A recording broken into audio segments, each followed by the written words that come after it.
Hello and welcome to another episode of Attacking Third, a CBS Sports Soccer podcast. I'm Sandra Herrera, lead NWSL writer for CBS Sports, joined today, as always, by my colleague and co-host, Lisa Roman, NWSL analyst and broadcaster. On today's episode, we have the return of our mailbag segment for everyone and some NWSL news and notes that we have to get through. Before we get into all of that, a quick reminder to follow us on Twitter at Attacking Third.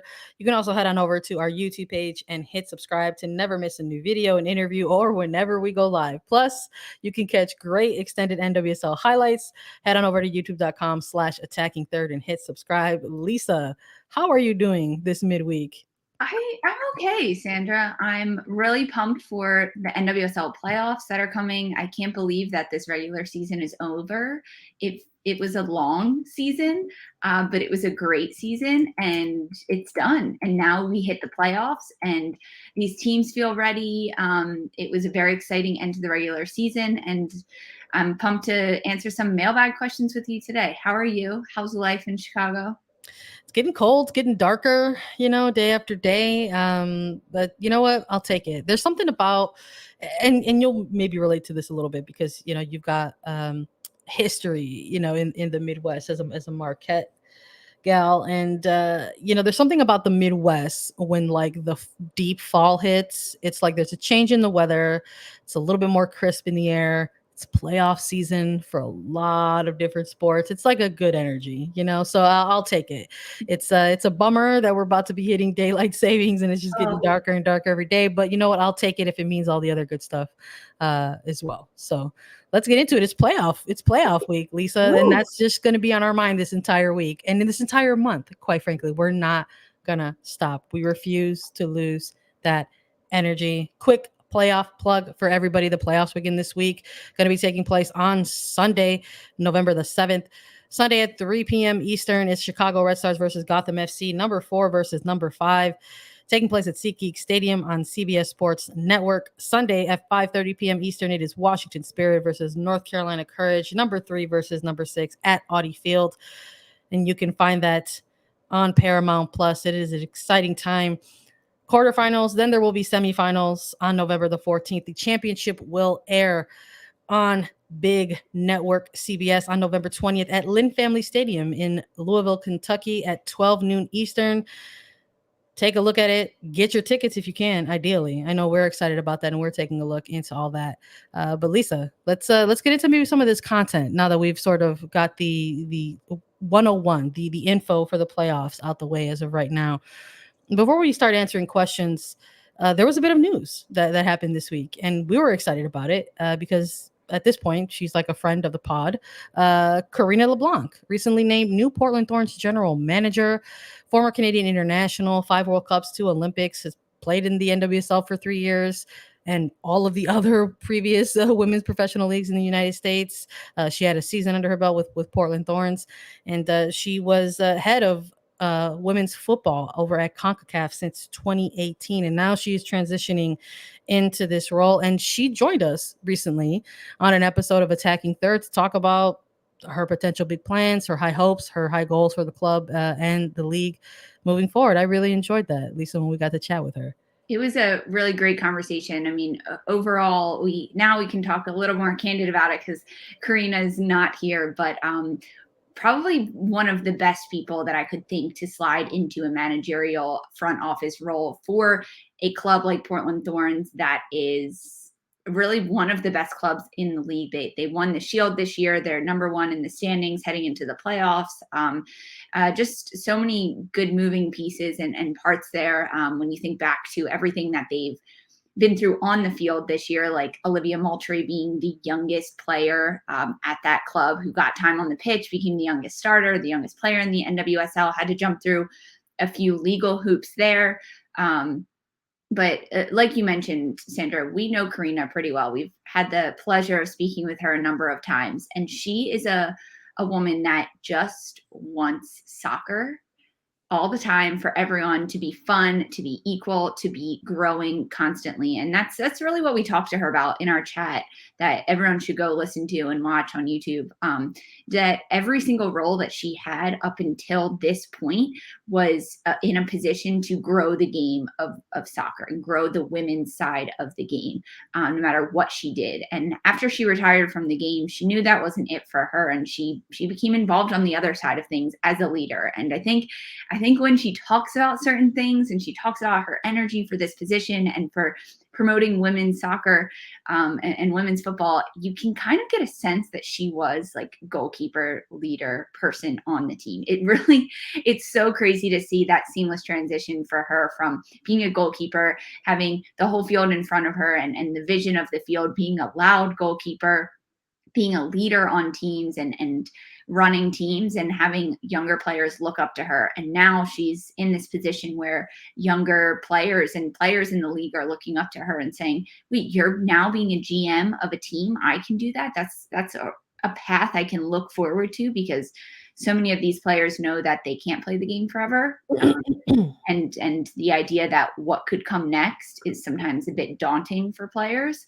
And to know that they can stay not only involved in soccer, but in the NWSL and run stuff as a GM of a team, heck yeah. So I'm pumped for Karina LeBlanc. I think this role is really big for her, and it comes at such a pivotal time in the league when so many things are changing, and a lot needs to be changed and a lot needs to be redone and reorganized. And who better than to put on the cap to lead the way than Karina, honestly.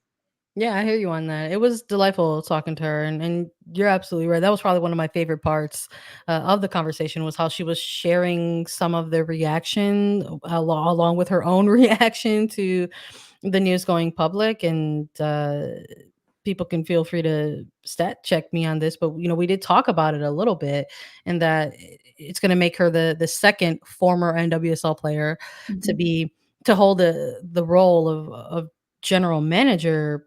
But to my understanding, she will be the first Black woman to be in that role. And for her to come on the show and talk about that, the reaction to that, how people are already looking to that as sort of this kind of breakthrough in the industry, let's just say, and how necessary that is. And then you don't realize that that's the case until it finally happens, and that sort of sits and resonates with people in a bit of a different way. So I wish her lots of success. It's not an easy role to be in by any means at all. And I'm sure we'll be covering it. I'm sure she'll come on the show once more in the future if she likes. But we'll be covering Karina LeBlanc in a different angle moving forward for sure. Yeah, and I think something else that's really important that she talked to us about is this whole idea of transparency in the league right now is something that there wasn't at the start of the season. Heck, there wasn't even a month ago. And now the NWSL is trying to have a bit more transparency thanks to the players asking for it. And she told us that she flew to Portland and she met with the players in their locker room before their game, before they found this out on Twitter, before they read that they had a new GM, and she met with them and she walked into their locker room and their training rooms and said, "Hi, I'm here. I want to be your GM. Like, what do you guys think about this?" And that to me is such a huge step forward in this league and for Portland. That because they are her employees and they're coworkers in a sense. And now that the players understand who is leading their club as Karina LeBlanc, and frankly, the fact that some players find out news about their clubs on Twitter after training is ridiculous to me. It's ridiculous to me. So the fact that she even had to proactively be like, I need to go meet them before they read this somewhere else. Like, that's so big, but it shouldn't be so big. And the fact that she's already doing that and already on the right foot in that sense, I think that's really huge. And that just says a lot about where the future is going for women's soccer, especially in the NWSL. Huge. Absolutely. It was a great interview. I hope people take the time to take a look at it. You can head on over to our YouTube page for the exclusive interview that we had with Karina LeBlanc from this week over at youtube.com/attacking third. Lisa, I'm very excited to get back to our mailbag segment because we had to kind of put it to the side for a little bit after the last month or so with all of the stuff happening surrounding NWSL. But we are finally going to get back into it, and we're going to take more than one question because we actually have time this week, believe it or not, for Yeah, more than these episodes are supposed to be news and notes and mailbag, and there's just been so much news. news, So so much news that we just haven't had time to answer your questions, but we see them and we're getting to them today. And we're getting them, and I love that we're getting them. So we're finally going to step into the mailbag segment and answer a few of those right after a quick break. We can't wait.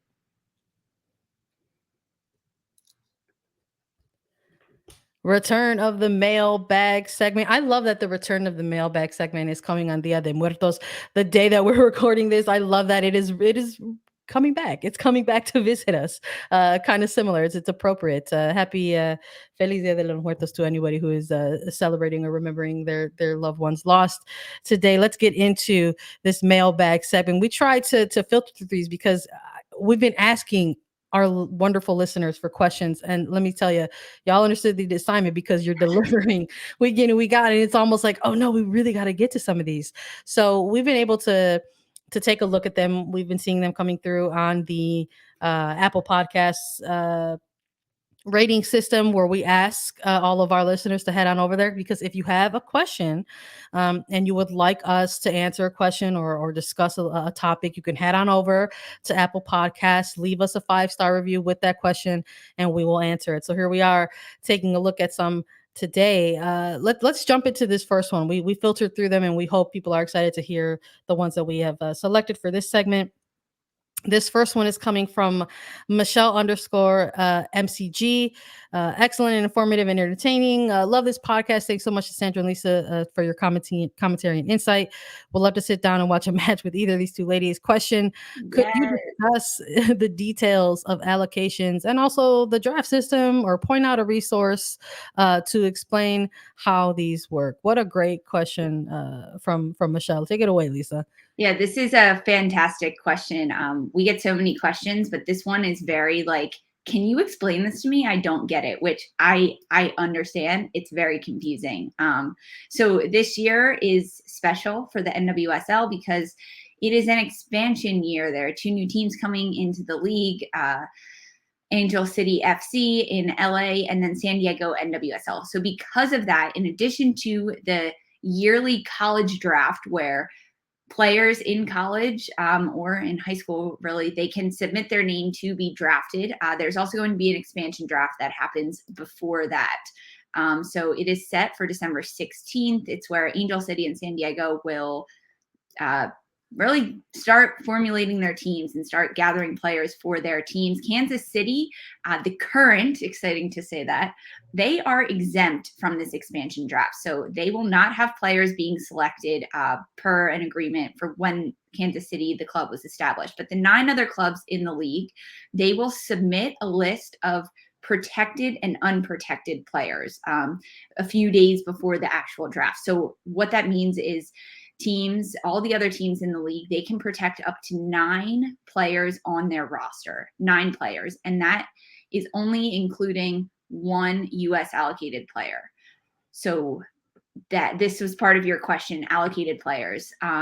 This is a little tricky. So there are U.S. allocated players, and then there's just regular allocated players. So United States allocated players means that their salaries are not paid for by the NWSL or by the club that they represent. Instead, their salaries are paid for by the U.S. Soccer Federation because they are national team players.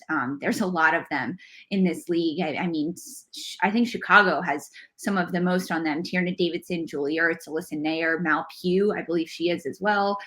Jane Campbell, Christy Mewis, Sam Mewis, they're all ones. Lynn Williams, Alex Morgan, Rose Lavelle, Sophia Smith, Margaret Purse, I think she's on that list for this season. Kelly O'Hara, Andy Sullivan, Emily Sonnet, like there's a lot of them. You can Google that list, U.S. allocated players in the NWSL. So each team can only protect 1 of their U.S. allocated players. So when you look at Chicago, let's just use, for example, Sandra, Tierna Davidson, Julie Ertz, Alyssa Nair, Mallory Pugh. Those are their U.S. allocated players. They can only protect 1 of them. So the other ones must be unprotected and basically eligible for the draft. There's also this term called discovery players in the NWSL, which means if you're on a discovery list, it means that you don't have a contract with your current team that you are playing with, whether you're a practice player or whatever that may be. Those discovery players cannot be drafted in this expansion draft. So they are also exempt from the draft, and they don't need to be protected or unprotected. So that opens up spots for some other players to be protected, basically. So those are just like a little bit of the factors. And then heading up to this expansion draft, teams need to make the league and San Diego and Angel City aware of any players that will not be eligible to play come January 1st, 2022. So whether it's due to injury, due to retirement, or if they're on loan, just a number of different reasons why a player would not be able to play, you have to make that known so they can't be drafted in the expansion draft and then ineligible to play, or they're like, actually, I'm retiring. So much for nothing. So that's like the main overview of that. So Angel City and San Diego on December 16th, they will do their expansion draft where they select one player from each team. So 9 selections total because there is 9 teams involved. Kansas City is out of the running for this. And then Angel City and San Diego, those allocated players, they can only select more than one. That's it. They can't do more than one. It's only one. So there's a lot of moving parts. And if you write all this out and you kind of look at the rosters, it's tricky who they can pick and who they can't. So the teams get to submit their protected and unprotected list to the league and to the teams. And then 5 or 6 days later, they come together and do this expansion draft. There's also allocation money that's thrown into the mix here. So Angel City and San Diego, they get $150,000 of funded allocation money. It's a grant that they either get to keep or they can trade that and exchange it for an unprotected U.S. allocated player. So many moving parts. I hope I tried to explain this for you. Sandra, anything you want to add in here? This is just for the expansion draft too, not involving the college draft yet. The only thing that I'm going to add here is stay tuned, because believe it or not, we've been we've been following whether it was the NWSL draft in the beginning of this year in 2021, the year prior in 2020, looking at the expansion draft from Louisville, looking at the expansion draft to these next 2 teams entering the league. There's been constant changes. Yes. Constant. That is the one consistent. So who knows? Like as that comes closer, as that deadline, as that day comes near, whether it's the expansion draft or even the NWSL draft, these could change. We're just operating or answering with the information that is currently present and available at this time. But that's all I'll add on that, is that even though we just answered this right now, Lisa, there's a possibility that we might have to dive in and answer it again. And as these changes come, which I'm sure there will, and new rules are made or exemptions are being made, we'll fill you guys in too. So stay tuned with us, because we'll always give you the news and the updates on what's happening. But that's it for now. That's the rules and the details of all of that info as of today. Yep. Let's move on to our next question. This is actually like a player specific question, so these are always kind of fun. This comes from NGN 14136. They're talking about, they bring up Morgan Gautrat in this question, sort of saying that fans and media members have largely attributed Morgan Gautrat's exclusion from the national team due to lack of consistency or lack of playing time. Also goes on to say very few fans and media members are recognizing her, and almost no one is strongly advocating for her to be called up to the national team. And continues to ask, why do the fans and media continue to ignore Morgan Gautrat? So I guess I will just take this in parts. Lisa, first of all, we can't speak to fans. That's for fans to do. Fans can go and talk and debate that, with each other on the various and or appropriate platforms to talk about that. But in terms of the media angle, I'll just say, quite frankly, it is not the media's job to advocate for anybody to be on the national team, number one. Number two, the job is to watch this league, watch many teams, many players, and talk about those performances. And we can only speak a little bit on attacking third. I know we've been talking about Morgan Gautrat. I can't speak about any other. I personally can't speak about any other media outlets, but I know at attacking third we have talked about Morgan Gautrat almost too much, probably, if you ask some other And there was people. a stint this season that she wasn't playing and she got injured. A little bit there, yeah. But I know, we were big on Morgan Gautrat, talking about her sort of post Olympics, because obviously there was a lot of discussion there coming out of the Olympics, and what does that look like in the midfield and blah blah blah. And we were on this podcast with and I'm saying, myself, Lori Lindsay, talking about players like Andy Sullivan, talking about players like Morgan Gautrat, that she is someone who should probably still be in consideration within that pool, considering the age range that midfielders are in right now. And when she wasn't playing and she took that little injury with Chicago, we were questioning her absence. We were recognizing that. And we were like, they are missing her in the midfield right now. So at this and I've got it's a playoffs, right? And it's end of season. So there's all kinds of there's going to be even more chatter, right, about things like players who have had significant roles for their teams. And I've got something out on CBS Sports, which I put out already like a little while ago, talking about potential MVP candidates that are not attackers, because this was a very unique year in which the Golden Boot was going to be kind of a low score. Probably we knew it was going to be the lowest amount of goals maybe than years prior. And that's true. Ashley Hatch with 10. And prior to that, I think it was 12 or 11 goals in the Golden Boot. So in a year where the finishing is still kind of, building itself back up, it's like this is an ideal year more than ever to have conversations about MVP candidates. And guess what? Morgan Gautrat is on CBSSports.com as one of those players that we are talking about. So I can't speak for fans, and we can't even really speak for other media outlets. But here at Attacking Third, we've been talking about it for a little while. So here's to fans continuing those debates moving forward, because eventually there will be those individual awards coming out, and we'll have more on that. But one more question before we close this out, Lisa, and we love this one. This one comes from Christian 0B or Christian 0B. How excited are you to come and visit us in Louisville for the NWSL Championship? Love the show. Lisa, we were excited when for the NWSL Championship having a finalized date. And then even when it got relocated from Portland to Louisville, we said, hey, that's what's up. We were really excited about it. Heck yeah, this is huge. I love that the final is in the championship is being held in Louisville at Lynn Family Stadium. Knowing that Racing Louisville itself is an expansion club, and they were a new club this year in the league. And although they're not in the final or in the playoffs even, I think it makes it a little bit better, because the players and Louisville can show the rest of the league and really the rest of the world why they are a soccer city and why they've put so many resources into building Racing Louisville into being a great NWSL club and the facilities they've built. I know Michelle Betos has said a number of times that the facilities in Louisville are fantastic, and she feels like a pro. The training facilities, the practice fields that they have, the stadium that they have, the locker rooms, everything is just beautiful. So I think that the fact that the championship is being held there is so huge, and it speaks wonders on this league that a club can come in their first year and make an impact and say, we can host this championship. We can host the biggest game of the year. So yeah, I am pumped. I am pumped that it is in Louisville. Sandra, what about you? You happy to have it there?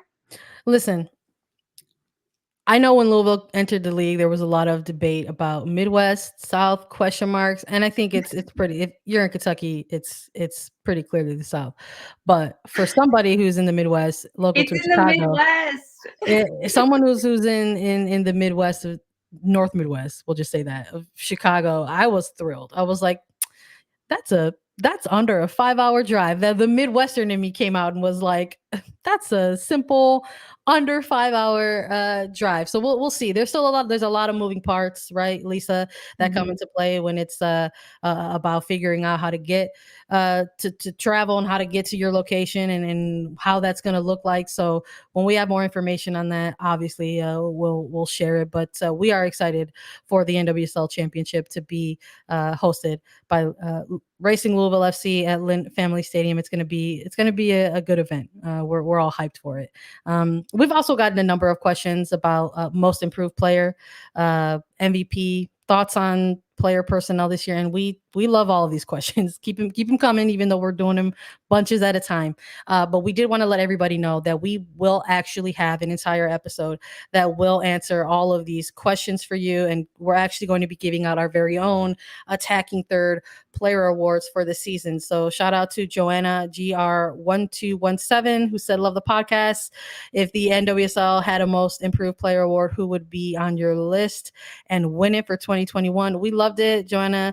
You sparked it for us. We're gonna have an episode talking about all of this stuff. So stay tuned. We love answering questions from all of you, our listeners. If you have questions and you would like us to answer them, or perhaps a topic that you would like us to discuss, head on over to Apple Podcasts and leave us a 5-star review with your question, and we will answer it.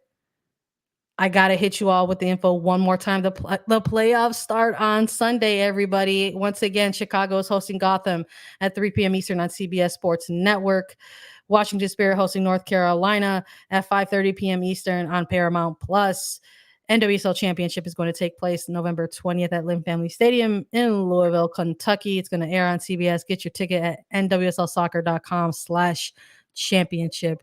Thank you all so much for listening today. Another reminder to follow us on Twitter at Attacking Third. We are on Apple Podcasts, Spotify, Stitcher, and anywhere you listen to your podcast show. If you leave us a 5-star review on Apple Podcasts with a question, Lisa and I will answer it during our mailbag segment.